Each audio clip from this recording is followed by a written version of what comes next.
Assalamualaikum warahmatullahi wabarakatuh.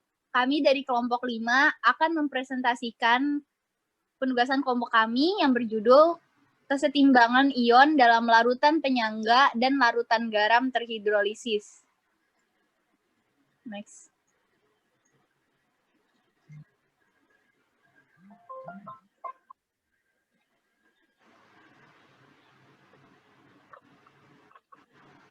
Berikut nama-nama kelompok kami.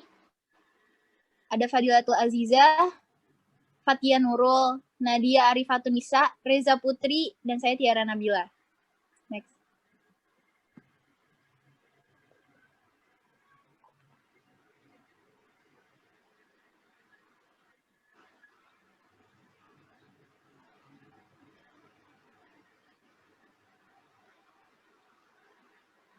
Saya akan membacakan indikator yang akan kami bahas pada presentasi kali ini. Yang pertama ada komponen larutan penyangga, kedua membuat larutan penyangga, ketiga pH, keempat mekanisme, kelima titrasi, keenam indikator asam basa, dan yang ketujuh soal dan pembahasan.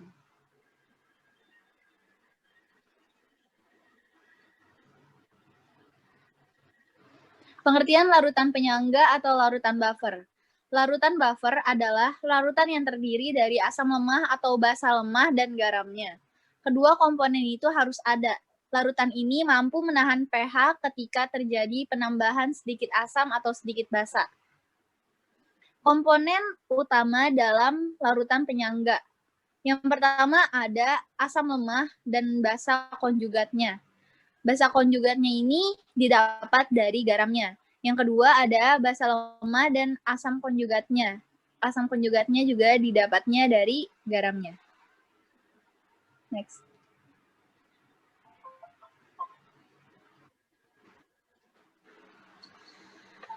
Asam kuat dan asam lemah.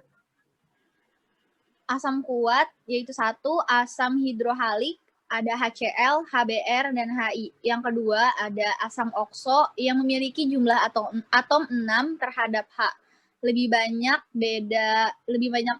terhadap jumlah atom O terhadap H lebih banyak dengan beda lebih dari sama dengan 2, yaitu HNO3, H2SO4, dan HClO4.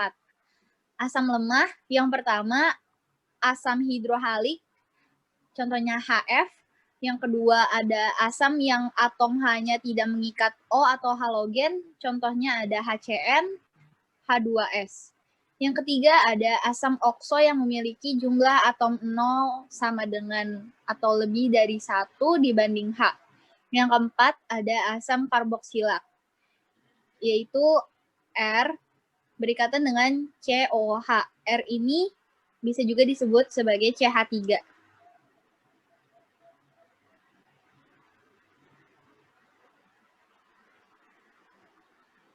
Basa kuat dan basa lemah. Basa kuat adalah senyawa yang mengandung ion O2- dan OH- kemudian larut dalam air adalah basa kuat.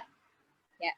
Yang pertama, MO2 atau MOH dengan M sama dengan Li atau Na atau K atau Rb atau CS. Yang kedua ada MO atau MOH2. M-nya dapat dibentuk dari Ca atau Sr atau Ba. Basa lemah. Sebagian besar senyawa dengan nitrogen yang kaya elektron adalah basa lemah. Yang pertama ada amonia atau NH3. Yang kedua ada amin, yaitu RNH2, R2NH, R3N, dengan R adalah CH3.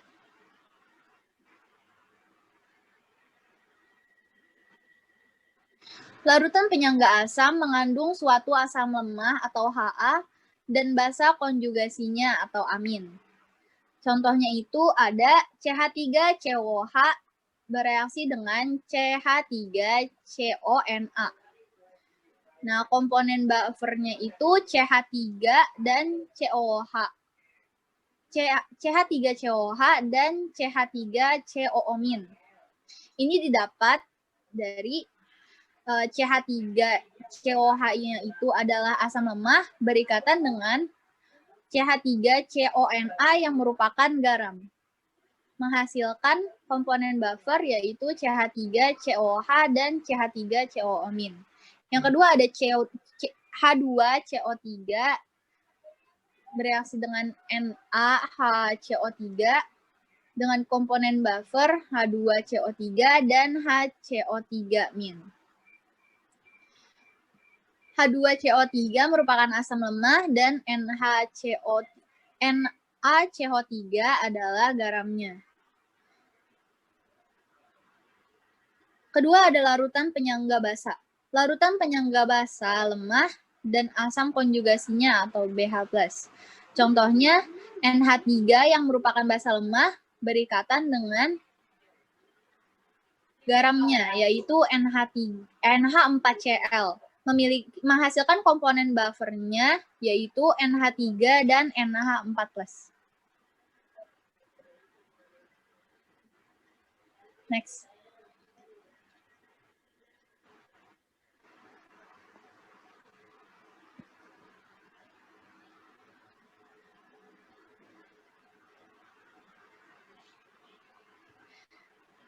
Selanjutnya akan dibacakan oleh Nadia.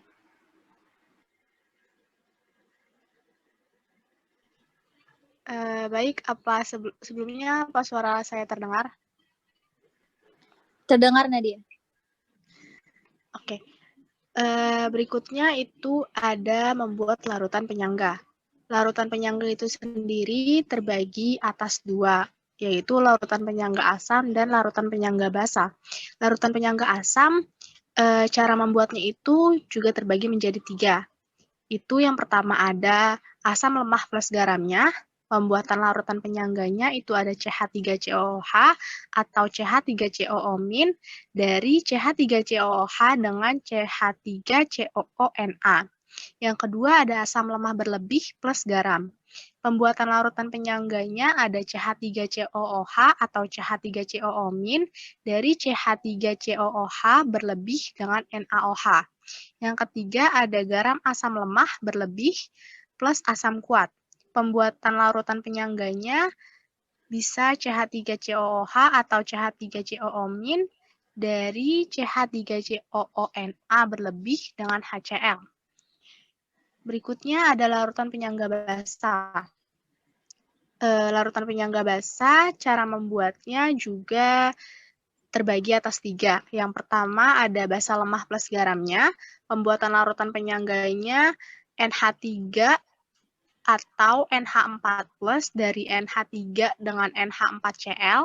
Yang kedua ada basa lemah berlebih plus garam. Pembuatan larutan penyangganya NH3 atau NH4+ dari NH3 berlebih dengan HCl. Yang ketiga ada garam basa lemah berlebih plus asam kuat. Pembuatan larutan penyangganya NH3 atau NH4+ NH4Cl dari berlebih dengan NaOH. Next.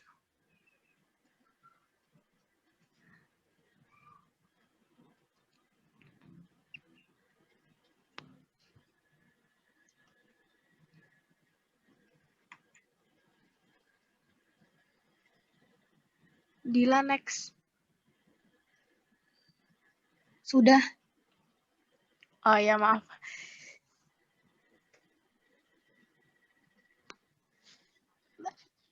Di sini ada persamaan Henderson-Hasselbalch, yaitu persamaan pH pada larutan penyangga asam dan larutan penyangga basa. Yang pertama itu adalah larutan penyangga asam. Untuk mencari pH-nya bisa menggunakan persamaan pH sama dengan pKa plus log A- per HA atau pH sama dengan pKa plus log konjugat basa per asam. Untuk mencari pH basa, itu bisa dicari dengan POH sama dengan PKB plus log BH plus per B, atau POH sama dengan PKB plus log konjugat basa per basa. dengan Ka sebagai ketetapan ionisasi asam dan Kb sebagai ketetapan ionisasi basa. Next.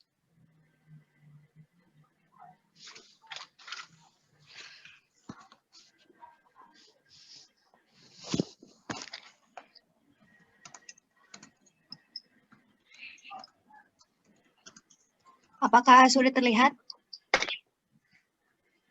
Ya, sudah. Berikutnya ada pH larutan penyangga asam. Larutan penyangga asam memiliki fungsi untuk dapat mempertahankan tingkat keasaman pada kondisi asam. Nilai pH-nya biasanya kurang dari 7.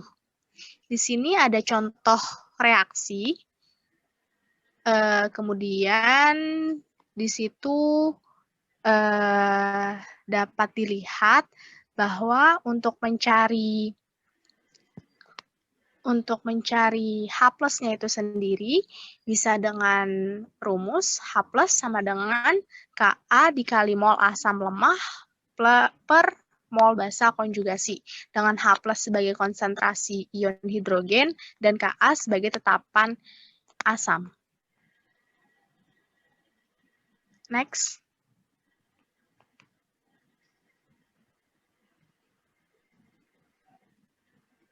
Will end in 10 minutes. Berikutnya ada pH larutan penyangga basa. Larutan buffer basa mempertahankan pH pada suasana basa. pH-nya biasanya lebih dari 7. Larutan seperti ini dapat diperoleh dengan mencampurkan basa lemah atau B dengan garam asam konjugasinya atau BHX yang dapat terionisasi menghasilkan ion BH+. Mencampurkan suatu basa lemah dalam jumlah berlebih dengan suatu asam kuat sehingga bereaksi menghasilkan garam asam konjugasi dari basa lemah tersebut. Di sini ada contoh reaksi lagi. Untuk mencari OH-nya, itu bisa dicari dengan rumus OH- sama dengan Kb dikali B per V per G per V. Bila volume larutan sama, maka OH- sama dengan Kb dikali B per G.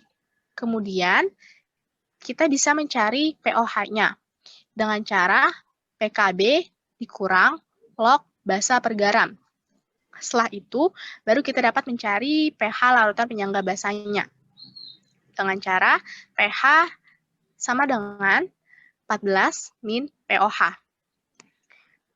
Dengan Kb sebagai tetapan ionisasi basa lemah, B sebagai jumlah basa lemah, dan G sebagai jumlah mol asam konjugasi atau garam.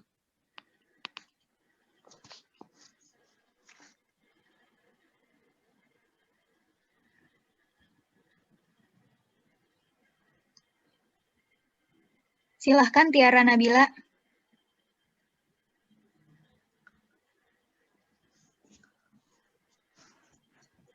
Belum muncul dia. Apakah sudah?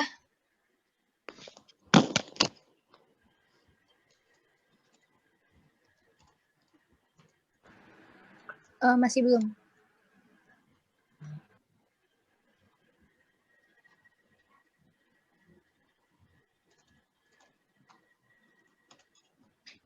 Sudah. Baik, saya akan melanjutkan slide selanjutnya, yaitu mekanisme larutan penyangga. Di dalam larutan penyangga terdapat asam atau basa beserta asam konjugasi atau basa konjugasinya. Keduanya akan membentuk kesetimbangan ion di dalam air. Kesetimbangan ion itulah yang nantinya membuat larutan penyangga bisa bertahan pada rentang pH tertentu saat ditambahkan sedikit asam atau basa. Bagaimana hal itu bisa terjadi? Nah, contohnya seperti ini. Yang pertama, jika di dalam larutan asam lemah, yang di sini contohnya CH3COH dan basa konjugasi CH3COO- ditambahkan sedikit asam, maka ion H+ akan bereaksi dengan ion negatif dari basa konjugasi CH3COH. Nah, akibatnya penambahan asam tersebut tidak akan mengubah pH larutan secara signifikan. Contoh yang kedua, jika di dalam larutan basa lemah NH4OH dan asam konjugasi NH4+ ditambahkan sedikit basa, maka ion OH- akan bereaksi dengan ion positif dari asam konjugasi NH4+. Akibatnya, penambahan basa tersebut tidak akan mengubah pH larutan secara signifikan. Next.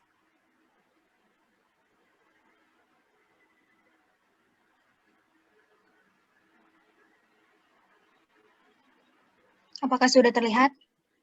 Belum.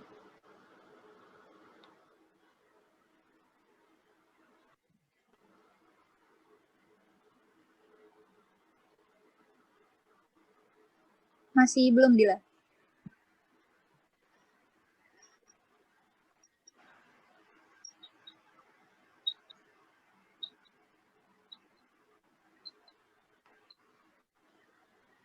Kalau gitu mungkin saya aja yang menggantikan. Jadi di sini ada kapasitas buffer. Kapasitas buffer memiliki definisi yaitu ukuran kemampuan suatu larutan penyangga atau buffer untuk mempertahankan pH-nya secara konstan terhadap penambahan asam, basa, maupun pengenceran. Nilainya kapasitas buffer ini tergantung pada jumlah asam, basa konjugasi, dan basa asam konjugasinya. Jika jumlahnya besar, maka kesetimbangannya juga besar.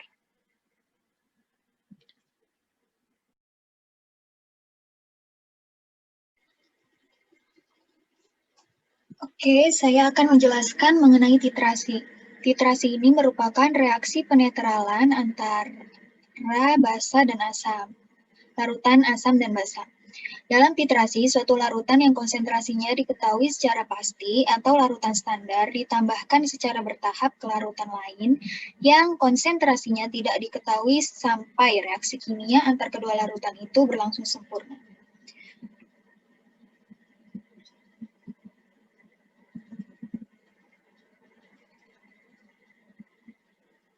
Di dalam reaksi titrasi ini, dalam kegiatan titrasi, itu ada dua titik. Titik ekuivalen, yaitu titik di mana telah terjadi reaksi sempurna. Dan titik akhir, titik di mana titrasi harus dihentikan. Tidak lupa juga ada komponen indikator, yang artinya zat berubah warnanya pada daerah yang berada di titik ekuivalen. Di sini ada gambar melakukan percobaan titrasi ya. Ada statip, buret, dan labu Erlenmeyer. Jadi di labu Erlenmeyer ini ada larutan yang M-nya itu belum diketahui. Sedangkan ini yang berada di buret yang M-nya sudah diketahui dan di sini nanti akan diidentifikasi indikatornya itu. Ini bisa diisi salah satu larutan ya, misalkan di sini asam atau di sini basa dan sebaliknya. Dilihat warnanya ya, dari bening nih ya warnanya. Lalu perlahan-lahan tambahkan basa ke dalam asam yang tidak diketahui pH-nya. Berarti yang berada dari gambaran kata-kata ini, yang berada di buret itu adalah basa, sedangkan yang berada di labu ini adalah asam. Berarti asam ini tidak diketahui pH-nya. Sampai indikator berubah warna menjadi merah muda. Indikator ini awalnya berwarna bening ya, sedangkan dilihat nih di gambar sebelah kanan, percobaan selanjutnya setelah ditambahkan basa, maka indikatornya berubah warna menjadi merah muda, dan berarti dia sudah mencapai titik ekivalen. Selanjutnya, titrasi asam kuat dan basa kuat. Nah, titrasi asam kuat ini berarti yang berada di labu Erlenmeyer yang berada di bawah itu yang akan kita cari pH-nya merupakan si asam kuat ini dan yang telah diketahui konsentrasi volumenya itu adalah HCl. Di sini yang basa kuat, larutan basa kuatnya diambil contoh NaOH dan larutan asam kuatnya diambil contoh HCl. Dilihat dari grafik ya, karena yang dicari pH-nya itu asam kuat, nah pH pertama nih asam kuat, pH permulaannya ini 1. Lama-lama terus naik, dia akan mencapai titik ekivalen yang ber-pH 7. Dapat dilihat di sini, pH yang dihasilkan 7, dan ini koordinat Y ya. Koordinat Y ini merupakan volume NaOH yang ditambahkan dalam milimeter. Ini berkisar 25 mm. Selanjutnya, untuk titrasi asam lemah dan basa kuat. Berarti yang dicari pH-nya merupakan larutan dari asam lemah. Dan yang telah ditempatkan di buret itu adalah basa kuat. Contoh yang kita ambil di sini, CH3COO- plus H2O menjadi OH- plus CH3COH. Nah, CH3COH ini asam lemah dan basa kuatnya adalah OH-. Dilihat ya dari grafik, dia permulaan pH-nya itu dari 3, karena asam lemah memiliki pH awal yang tidak serendah dari asam kuat. Dia lebih dari 1 atau kurang lebih 3. Lalu semakin ke atas, dia semakin ditambah basa, dia akan naik. Dan dia bisa dilihat ini ada buffer ya, pH-nya tidak terlalu naik sedikit di rentang 4 dan 5 ini. Dan akan mencapai titik ekuivalen sebesar lebih dari 7. Di sini diketahui titik ekuivalennya mencapai pH 8,72 dengan volume NaOH-nya 25 ml. Jadi yang kita dapat dari titrasi asam lemah dan basa kuat, pH permulaannya itu lebih dari 1. Dan titik ekuivalennya lebih dari 7. Mengapa? Karena asam lemah semakin ditambahkan basa kuat, dia akan terjadi pembentukan garamnya, itu garam basa. Jadi dia lebih menjorok ke larutan penyangga basa. Ya, seperti ini. Ini dan ini reaksinya tadi. Oke, dilanjut. Yang ketiga ada titrasi basa lemah dan asam kuat. Berarti yang berada di labu Erlenmeyer itu basa lemah dan yang berada di buret adalah asam kuat. Reaksi yang diambil contohnya NH4+ tambah H2O akan bereaksi menjadikan NH3 ditambah H+.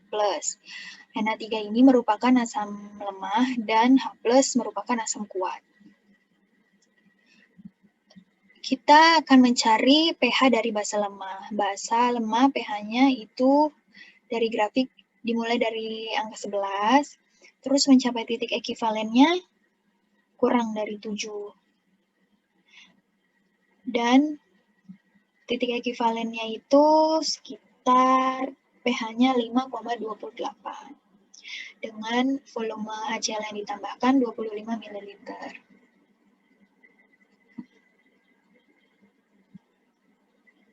Indikator asam basa merupakan indikator yang penting ya. Tadi sudah disebut di awal bahwa indikator asam basa adalah asam organik lemah yang berbeda warna dengan basa konjugatnya. Contohnya HIN plus H2O. Sebentar. Tambah seperti ini ya. Dia akan bereaksi menjadi IN plus H3O+. Nah, IN ini berwarna merah dan IN- berwarna biru. Nah, pertanyaannya, kapankah perubahan warna akan terjadi? Ini kita jabarkan HIN jadi H+ plus IN- bila mol HIN dibagi dengan mol IN- dan menghasilkan nilai lebih dari sama dengan 10, maka warna asam HIN akan lebih dominan. Sedangkan untuk HIN, bila HIN dibagi mol IN- menghasilkan nilai kurang dari 10, maaf ya ini kurang dari, maka warna basa konjugat IN- yang akan dominan. Bisa dilihat nih teman-teman dan kakak-kakak bahwa di tabel telah ada indikator nih ya. Indikator terus warna awal dan warna akhir, perubahan warna beserta pH. Misalkan nanti diketahui pH-nya 7,0. bisa diidentifikasi melalui tabel ini. Dia menggunakan 7 letaknya ada di sini ya. Dia menggunakan bromotimol blue dari warna kuning menjadi biru. Selanjutnya kita masuk ke materi larutan garam terhidrolisis. Nah, pada materi ini yang dibahas ada hidrolisis larutan garam, konsep hidrolisis, garam bersifat netral, garam bersifat asam, garam bersifat basa, serta soal dan pembahasan. Hidrolisis kation. Jika garam yang memiliki komponen penyusun asam kuat dan asam lemah direaksikan dengan air, garam akan terhidrolisis secara parsial dan kemudian akan menghasilkan ion yang memiliki sifat atau ion hidrogen atau H+. Hal ini dapat terjadi karena yang dapat terhidrolisis hanya kation milik basa lemah. Kedua, hidrolisis anion. Jika pada hidrolisis kation, ion yang dihasilkan memiliki sifat asam atau H+, berbeda halnya dengan hidrolisis anion yang menghasilkan ion OH-. Nah, saat dihasilkan dengan air. Di dalam senyawa garam yang terbentuk dari asam kuat dan asam basa lemah ini, hanya anion milik asam lemah yang akan terhidrolisis atau melakukan reaksi hidrolisis. Kation anion terhidrolisis. Jika reaksi hidrolisis terjadi pada garam dengan komponen penyusun asam lemah dan basa lemah, senyawa garam tersebut akan terhidrolisis secara total, di mana semua ion baik kation maupun anion di dalam senyawa tersebut akan terhidrolisis secara sempurna. Maka dari itu, produk hasil reaksi adalah ion H+ dan ion OH-. Next. Selanjutnya, larutan garam terhidrolisis. Nah, hidrolisis garam adalah terurainya garam dalam air yang menghasilkan asam dan atau basa. Hidrolisis garam ini hanya terjadi jika salah satu atau kedua komponen penyusun garam tersebut berupa asam lemah ataupun basa lemah. Jika komponen garam tersebut berupa asam kuat dan basa kuat, maka komponen ion dari asam kuat dan basa kuat pun tidak akan terhidrolisis. Jadi harus asam kuat atau asam lemah ataupun basa lemah. Nah, hidrolisis merupakan istilah yang umum digunakan untuk reaksi zat dengan air. Hidrolisis berasal dari kata hidro yang berarti air dan lisis yang berarti penguraian. Reaksi ini merupakan reaksi kesetimbangan. Meskipun hanya sebagian kecil garam yang mengalami hidrolisis, tetapi cukup untuk mengubah pH larutan. Tetapan kesetimbangan dari reaksi hidrolisis tersebut disebut tetapan hidrolisis atau KH. Next.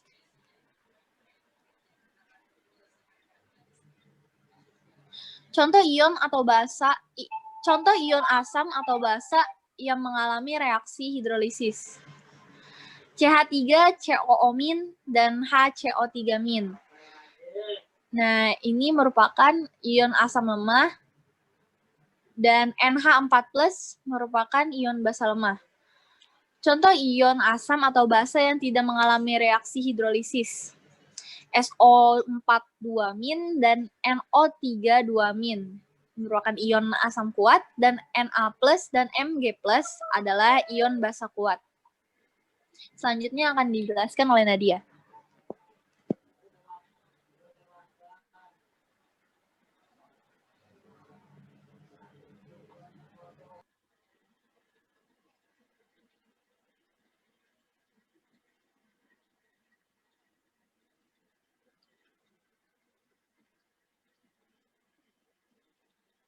Oke, selanjutnya mungkin Nadia sedang berkendala, akan saya lanjutkan.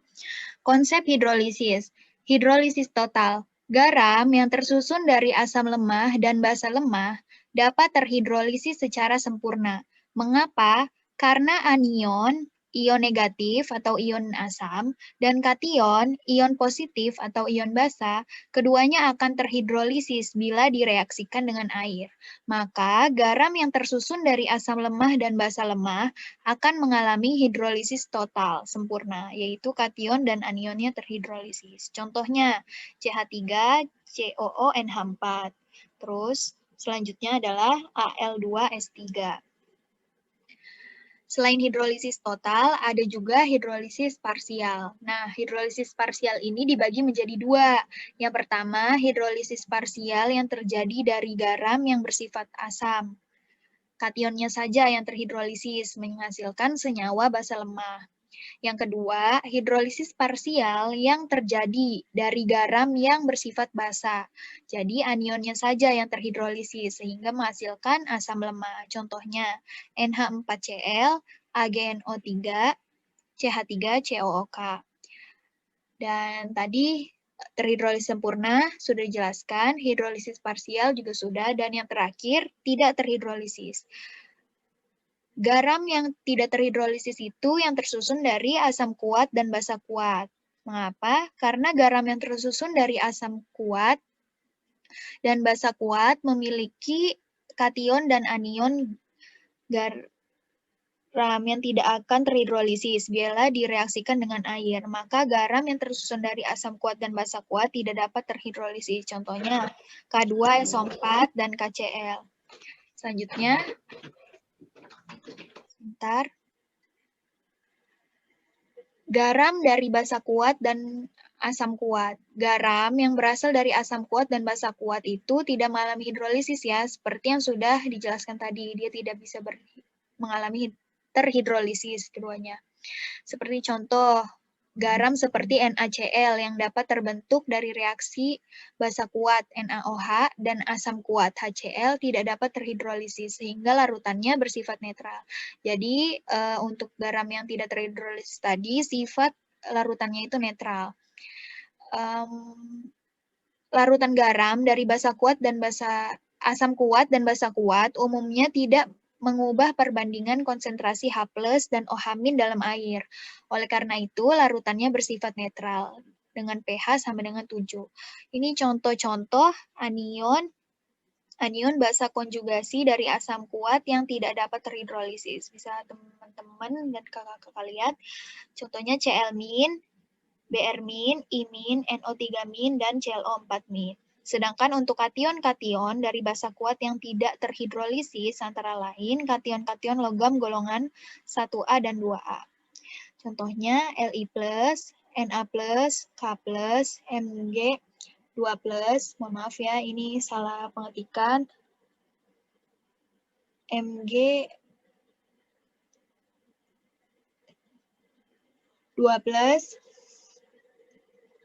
Ca2- kecuali Be2+. Ini Mg2+. Oke. Selanjutnya, Nadia, apakah sudah masuk?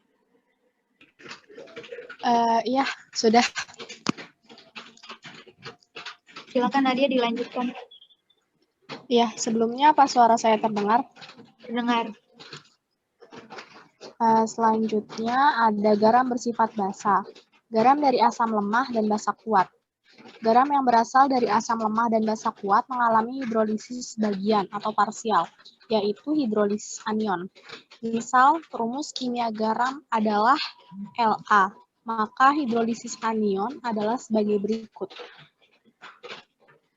Amin plus H2O bereaksi menjadi Ha plus OH-. Di sini dapat dilihat bahwa nilai Kb bisa dicari dengan rumus Kb sama dengan Kw per Ka. Di sini juga bisa dilihat bahwa untuk mencari OH- bisa dicari dengan akar Kb dikali M. Atau OH- sama dengan akar Kw per Ka plus M. Sedangkan untuk mencari POH-nya itu bisa dicari dengan min log akar Kb kali M. Atau POH sama dengan min log akar KW per KA dikali M. Untuk mencari pH-nya bisa dicari dengan 14 plus log akar KB dikali M, atau pH sama dengan 14 plus log akar KW per KA dikali M. Dengan catatan, pada suhu 25 derajat Celcius, KW sama dengan H plus dikali OH min, sama dengan 1 dikali 10 pangkat 14. Next.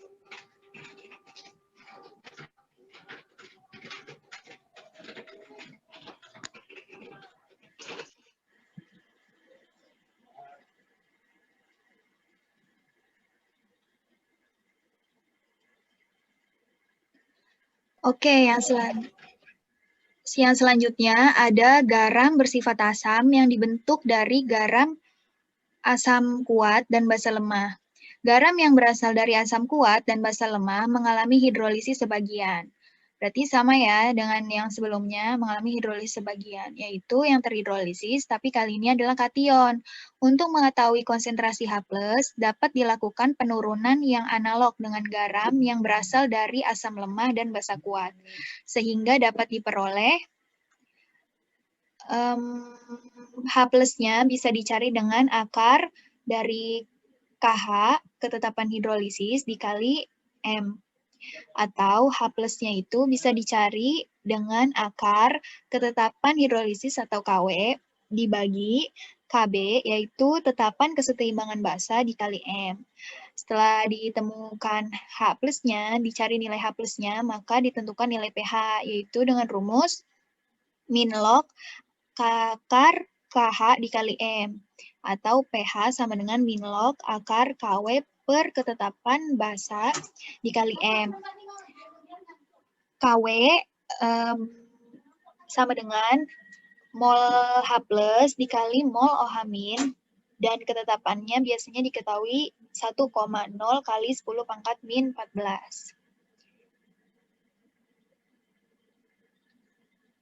Selanjutnya ada garam dari asam lemah dan basa lemah. Garam seperti CH3COONH4 yang dapat terbentuk dari reaksi asam lemah CH3COH dan basa lemah NH3 akan mengalami hidrolisis kation dan anionnya. Jadi dia yang terhidrolisis itu ada dua, kation dan anionnya. pH larutan garam demikian bergantung pada kekuatan asam relatif dari kation dan kekuatan basa relatif dari anion. Kekuatan relatif dari anion dan kation dapat ditentukan dari kekuatan relatif asam lemah dan basa lemah yang berhubungan. Dengan demikian, terdapat 3 kemungkinan pada kondisi keasaman larutan garam yang terbentuk dengan parameter seperti berikut. Karena untuk asam lemah dan basa lemah ini, anion dan kationnya yang terhidrolisis, otomatis mereka memiliki nilai ketetapan yang dua-duanya memiliki nilai ketetapan, berarti si asam lemah memiliki ketetapan asam dan basa lemah memiliki ketetapan basa. Oleh karena itu, kondisi larutannya, sifat larutannya bisa dilihat dari parameter berikut. Jika ketetapan asam lebih besar daripada ketetapan ionisasi basa, maka larutannya disebut larutan asam. Sedangkan jika ketetapan ionisasi asam sama dengan ketetapan ionisasi basa, maka larutan bersifat netral. Dan yang terakhir, jika ketetapan ionisasi asam kurang dari ketetapan ionisasi basa, maka larutannya bersifat basa. Untuk soal dan pembahasan dijelaskan oleh Putri. Silakan Putri. Baik, di sini ada soal jika 5,35 gram NH4Cl dengan molekul relatif sama dengan 53,5 dilarutkan dalam air hingga volumenya menjadi 250 ml, akan diperoleh larutan dengan pH. Diketahui KB NH3 sama dengan 1 kali 10 pangkat minus 5. Nah, yang pertama kita lakukan adalah mencari massa molar. Rumus mencari massa molar adalah mol sama dengan massa dalam gram per molekul relatif. Jadi, mol NH4Cl sama dengan 5,35 gram per 53,5 gram per mol minus 1 sama dengan 0,1 mol.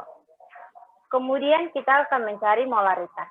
Rumus molaritas adalah M sama dengan N per V. Jadi NH4Cl sama dengan N per V sama dengan 0,1 mol per 0,25 liter. Sehingga didapatkan hasil 0,4 M. Setelah itu barulah kita mencari pH garam. pH larutan garam dapat ditentukan dengan menggunakan data Kb NH3 yaitu 10⁻⁻⁵ dan konsentrasi NH4+ yaitu 0,4 molaritas.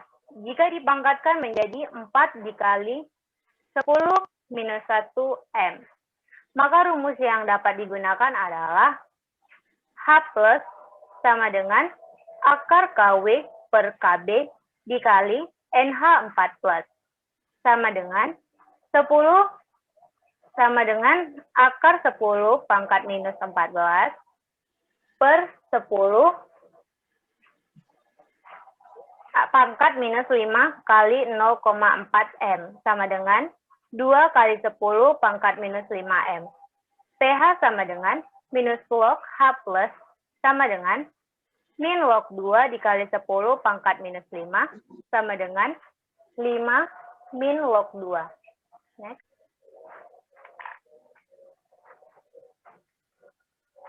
Nah, soal selanjutnya adalah massa CH3COONA dengan molekul relatif 82 yang terlarut dalam 10 ml larutan CH3COONA dengan pH sama dengan 9 adalah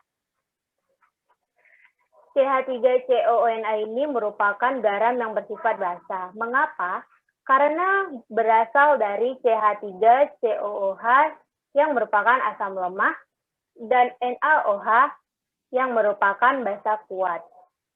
Hal pertama yang kita lakukan untuk mengerjakan soal ini adalah menentukan konsentrasi ion negatif dari pH 9 dengan cara pH sama dengan 9, pOH sama dengan 14 dikurang pH. Sama dengan 14 dikurang 9. Sama dengan 5. Jadi OH negatifnya sama dengan 10⁻⁻⁵. Setelah konsentrasi ion OH negatif dari pH 9 ditemukan, maka langkah selanjutnya adalah menentukan massa terlarutnya dengan cara OH negatif sama dengan akar KW per Ka dikali gram per molekul relatif dikali 1000 per 10. Maka 10⁻⁻⁵ sama dengan akar 10⁻⁻⁴ per 10⁻⁻⁵ dikali gram per 82 dikali 1000 per 10. Maka 10⁻⁻⁻10 sama dengan 10⁻⁻�7 per 82 gram. Jadi gramnya adalah 0,82 gram.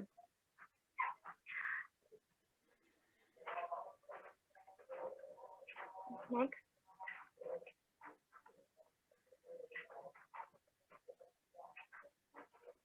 Ini merupakan daftar pustaka dari penjelasan-penjelasan yang telah kami jelaskan pada presentasi sebelumnya.